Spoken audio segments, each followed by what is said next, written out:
guys? It's Vinny with Real Metal Reviews. Again, at Belle Isle, Orion Music and more. And right now we're hanging out with Eddie of All Shall Perish. Hey man, how you doing? Hi! I'm doing great, man. Thank you. Good. You guys had a killer set earlier. First time seeing you, and it blew me away. Man, that was just a powerful performance. I mean, how did you think the audience reacted to that? Incredible. I mean, to see all the Metallica t-shirts out there kind of like bobbing their heads and getting into it. Whenever I said jump, they were jumping. Whenever I said circle pit, they were circle pitting, you know. The Wall of Death was insane. Yeah, man, it was a very fun day and very humbling day. I really appreciated everything that Metallica has done for us. Awesome. Now, for the fans watching, can you give like a little bit of a background about yourself? Who influenced you growing up as to get into music? Yeah. Well, you know, my mom was actually probably my biggest influence in music. My mom is, she's a singer. She's also a string player. You know, growing up, watching her, you know, play music at Christmas with my aunts and uncles, it all kind of like brought it together for me. As far as metal goes, you know, my biggest influences are, you know, Pantera, Metallica, Megadeth, Slayer. You know what I mean? The obvious ones. You know, Cannibal Corpse was a huge influence for me, and same thing with Suffocation. You know, Suffocation being the first metal record I ever picked up. Suffocation's Piercing Within. But yeah, dude, like just, you know, recognizing that metal and kind of hardcore music was where I came from and where my core kind of gravitates towards. That always, you know, kept me thriving. You know, I play music on all facets, so that also helped me want to be in a metal band, because metal bands, I feel like they have the most versatility, you know? So. You said your mom was a string player. Are you a classically trained musician by any chance? Yeah, I play trombone. I play trumpet. Oh, nice. Yeah, I'm a trombone player, tuba player, baritone player. I learned those things all in high school, and you know, I played in summer camps, and you know, I played in several jazz bands, salsa bands, stuff like that. It's what I do. I like to play music. You know, I like to play. So. That's great. So you're here at Metallica's festival. Obviously, you're a Metallica fan. What would you say is your favorite Metallica album? Which one you could still jam all the time, never get bored of, and why? And Justice for All, front to back. That record made me want to write about politics. That record made me want to speak out against the bullshit system. And that's it right there. That's the answer to your question. Very, very blunt about it. Okay, cool. All Shall Perish has been around for many, many years. And so there's got to have been some crazy moments that have happened on tour, some crazy tour moments, fan interactions. Like what are some of the craziest ones that you've experienced? All right, do you want this to be more of a somber answer, or do you want this to be wild? Answer it however you'd like. Right. This is up to you. One of the craziest experiences for me was in 2007. I had a fan come up to me in North Carolina. He started, you know, he bought me a beer, and we sat and we and chit-chatted after the show. Everything was nice and quiet, and you know, he pulled me aside and he's all like, "Hey man, you know, I just want to let you know, the last couple of years, my mom and my father really got into heavy drugs, and they both passed away in a car accident.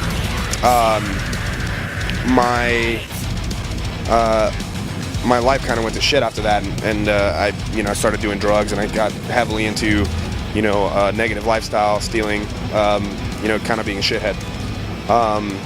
And he said that when he bought Price of Existence and listened to it, it kind of changed his perspective, and he cleaned up. And that day that he was talking to me, he had been working at a mechanic shop, because he went to school, cleaned up, went to school, became a mechanic, and was working at a some factory mechanic. Like he was building big tractors, or it might have been military vehicles, but it was something big. And he basically said that my music changed his life, and our music changed his life, and that to me it's something. It's one of the most extravagant gifts that you can receive as a musician. Somebody telling you that you've affected them, because who knows? I may die tomorrow, and all of my material possessions are going to meet shit at that point.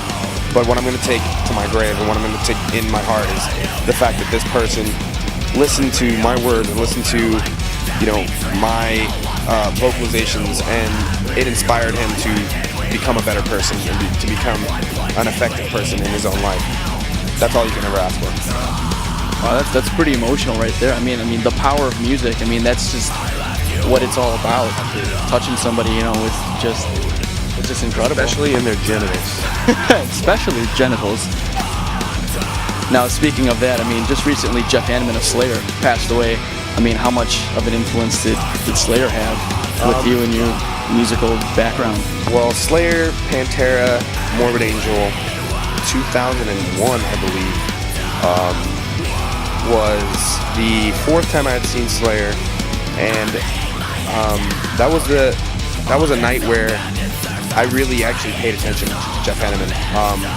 Everybody had gone ranting and raving about Kerry King, and how sick of a soloist he was, and how badass he is. Which, hands down, dude, he's a god. Kerry King's the shit. But that show, I just decided to just really focus on Jeff Hanneman, and Pantera was playing as well. I was really kind of in the mood to hear some good guitar work, and just watching that guy pick and seeing his really clean, his soloing.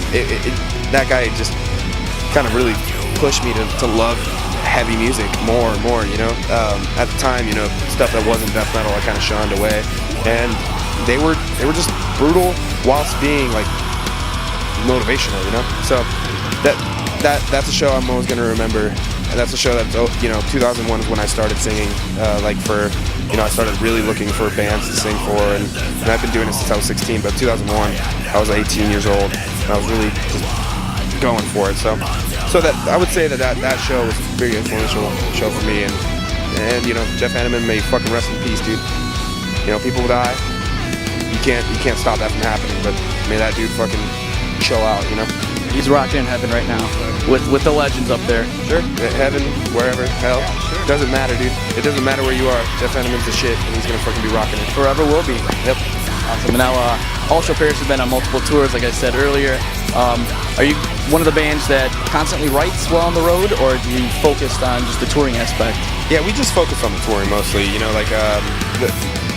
Everybody's writing kind of on their own tip, on their own keel. I don't write at all on the road. I have to be locked down somewhere where I can just focus and be in my own world. Because especially writing for this music, it's patterns.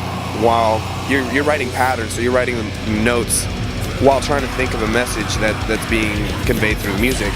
So it's I need to be really centered and in the zone to be writing for, especially Olsauskas. Their music's so technical, you know what I mean? Our music's so technical, but it's I see it as their music because they bring me these wonderful tunes, and I just get to throw my little icing on the cake, and it's appreciated. Those dudes are my dudes forever. Forever and ever.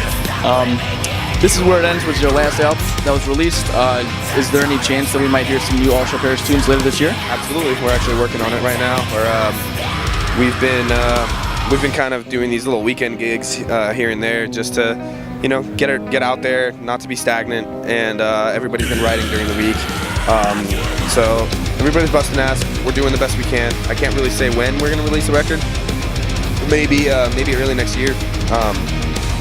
That's the hope. That's what we're crossing our fingers for. Definitely one is in the works. Absolutely, for sure. I can't wait to hear it, man. Is there anything else you'd like to say to the fans watching right now? Smoke weed every motherfucking day. I second that motion, and with that being said, this is Vinny with Real Metal Reviews, home to the real metal and more.